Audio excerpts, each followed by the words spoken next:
Hello बच्चों, चलिए प्रश्न को पढ़ते हैं। वैद्युत आवेश के क्वांटीकरण से आप क्या समझते हैं? चलिए सबसे पहले हम लिख लेंगे मूल अवधारणा। मूल अवधारणा जिस पर कि यह प्रश्न आधारित है, यह प्रश्न आधारित है आवेश के क्वांटीकरण पर। आवेश का क्वांटीकरण जिसे कि हमें इस प्रश्न में समझाना है। तो चलिए बच्चों समझते हैं कि क्या होता है आवेश का क्वांटीकरण। देखिए बच्चों, प्रयोगों से यह ज्ञात हुआ है कि प्रकृति में किसी भी वस्तु पर जो कम से कम मात्रा में आवेश पाया जाता है वह एक इलेक्ट्रॉन या एक प्रोटॉन के आवेश के बराबर होता है, जिसका कि मान होता है 1.6 गुणा 10 के घात में -19 कूलाम।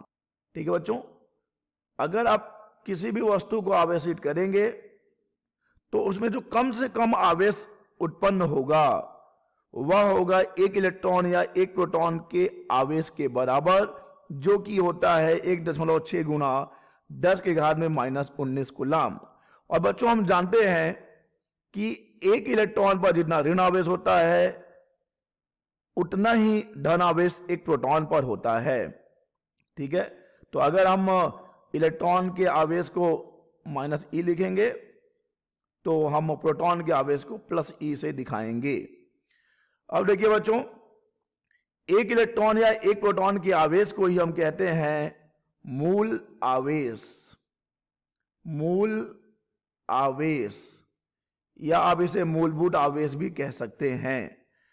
अब आवेश का क्वांटीकरण क्या कहता है?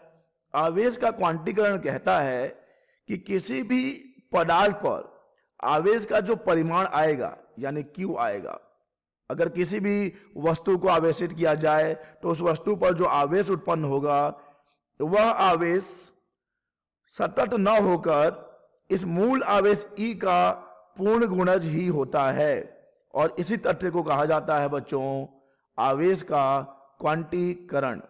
यानी किसी भी वस्तु पर जो आवेश उत्पन्न होगा वह इस मूलभूत आवेश का सदैव पूर्ण गुणज होगा।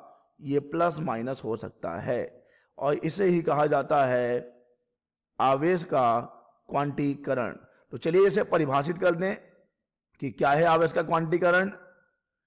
आवेश का क्वांटीकरण किसी पदार्थ पर आवेश का परिमाण सतत रूप से न होकर मूल आवेश E का पूर्ण गुणज में ही होता है।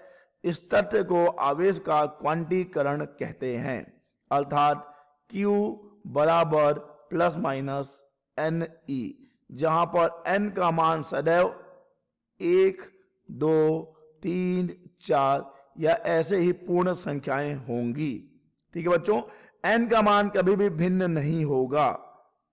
यानी कि किसी भी वस्तु पर जो आवेश उत्पन्न होगा ±E या फिर ±2E या फिर ±3E या फिर ±4E, इसी प्रकार से आवेश उत्पन्न हो सकता है।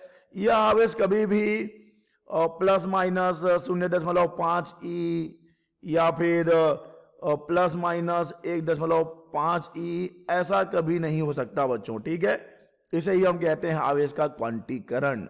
आशा करते हैं बच्चों आपको यह प्रश्न समझ आया होगा। धन्यवाद।